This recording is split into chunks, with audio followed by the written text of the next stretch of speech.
Hello guys, welcome back again. Rajasthan के में प्रमुख नदियों के तंत्र से संबंधित बनास नदी का अब्बा क्षेत्र बहुत इंपॉर्टेंट मायने रखता है अपने अंदर। आज हम देखेंगे बनास का अब्बा तंत्र और बहुत अच्छे से डायग्राम में यहाँ पे समझाया हुआ है। आप चाहें तो इसे नोट्स बना सकते हैं। मैं सारे आपको क्लियर कराने वाला हूँ, ठीक है। यहाँ पे त्रिवेणी संगम भी हम देख लेंगे। सबसे पहले हम नीचे से आते हैं, शुरू करते हैं। जैसे गोगुलसा आपकी जो आहड़ नदी है वो उदयपुर की गोविंदा पहाड़ियों से निकलती है, ठीक है। यहीं पे आपके कौन से युद्ध लड़े गए थे? हल्दी घाटी के युद्ध और आपके राजसमंद की जितने भी युद्ध, कुंभलगढ़, दिवेर के युद्ध, जैसे गोगुंदा का युद्ध वगैरह भी कहते हैं। तो यहाँ की पहाड़ियों से आहड़ नदी निकलती है और यहाँ पे एक झील है, उदय सागर झील। इस झील में गिरने के बाद में यह नदी का नाम आहड़ नहीं हो, क्या बेड़च हो जाता है। क्या हो जाता है? बेड़च हो जाता है। एक गंभीर नदी आती है जो आपके मध्य प्रदेश से आ रही होती है और ये चित्तौड़गढ़ के पास में किससे मिलेगी? चित्तौड़ दुर्ग है यहाँ पे चित्तौड़गढ़ आपका जो जिला है वो गंभीरी और बेड़च नदियों के संगम पे आपको देखने को मिलेगा। तो कई बार एग्जाम में ये भी क्वेश्चन पूछा जाता है कि जो चित्तौड़ दुर्ग जो बना हुआ है आपकी कौन सी नदियों के संगम पे है? जहां तो उसे आहड़ नदी कह लीजिए, लेकिन आहड़ नदी का नाम चेंज हो गया तो आप इसे बेड़च नदी ही कहिए, वो ज्यादा सहार तक रहेगा।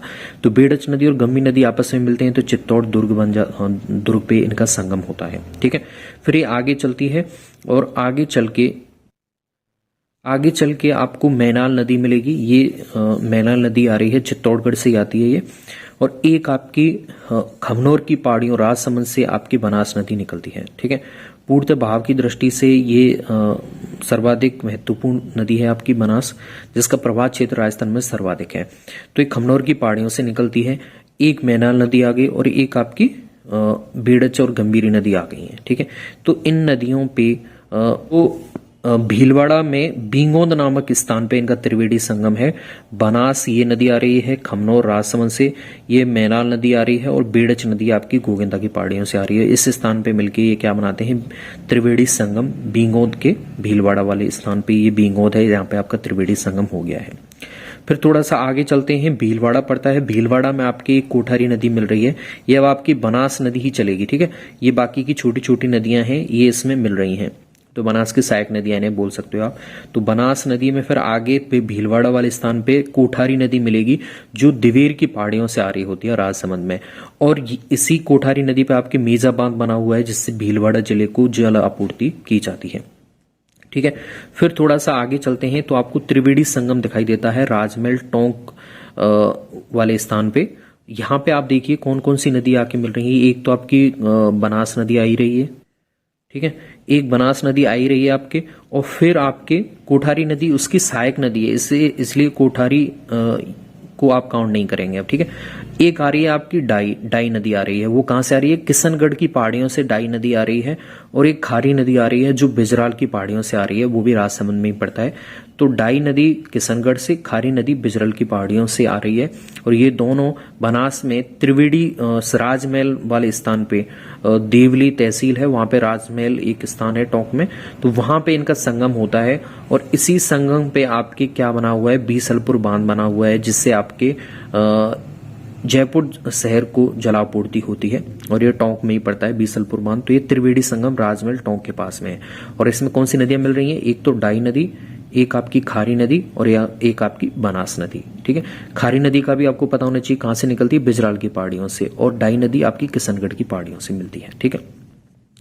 आगे बढ़ते हैं तो यहाँ पे सवाई माधोपुर बीसलपुर यानी ये जयपुर वाला टोंक वाला हिस्सा चल रहा है। अब जैसे ही आगे बढ़ोगे तो ईसरदा बांध आपको दिखाई देगा इसी बनास नदी पे। ये कौन सी स्थान पे है? आपकी सवाई माधोपुर में है। कौन से स्थान पे? सवाई माधोपुर में, ठीक है।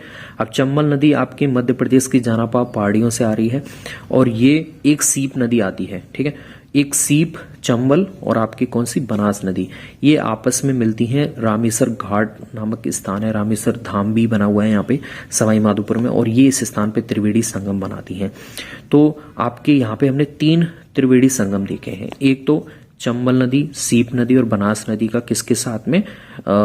सवाई माधोपुर में त्रिवेणी संगम होता है जिसे हम रामेश्वर घाट भी बोलते हैं। एक त्रिवेणी संगम राजमहल में होता है जिसपे आपकी बीसलपुर बांध बना हुआ है, ये खारी, डाई और बनास नदी का है। एक हमने देखा भीलवाड़ा की बींगोंद में जहां पे आपकी बनास नदी मिल रही है और आपकी बेड़च नदी मिल रही है और एक मैनाल नदी मिल रही है। तो ये आपके 3 संगम है, मोस्ट इंपॉर्टेंट है। आपको सारी नदियों का पता होना चाहिए कौन सी कहाँ से आ रही है। सबसे पहले हम देखें तो बनास नदी जो सबसे इंपॉर्टेंट है, बाकी इसकी सहायक नदियां हैं वो आपकी खमनोर की पहाड़ियों और राजसमंद से निकलती है। चंबल नदी मध्य प्रदेश की जानापा पहाड़ियों से निकलती है। और ये बात करें आपके गोगुंदा पहाड़ियों से आपकी आहड़ नदी निकलती है जो उदय सागर झील में गिरने के बाद में बेड़च नदी कहलाएगी। ठीक है। किशनगढ़ पहाड़ियों से डाई नदी निकलती है। खारी नदी निकलती है आपकी बिजराल की पहाड़ियों से। ठीक है। तो जैसे आप इसके लिए दोनों में कंफ्यूज हो सकते हो, तो यहाँ पे आप दोनों के लिए कोई ट्रिक बना लीजिए जिससे आपको दोनों में कंफ्यूज नहीं रहे। बाकी देवेर की पहाड़ियों से कोठारी नदी निकलती है। ठीक है।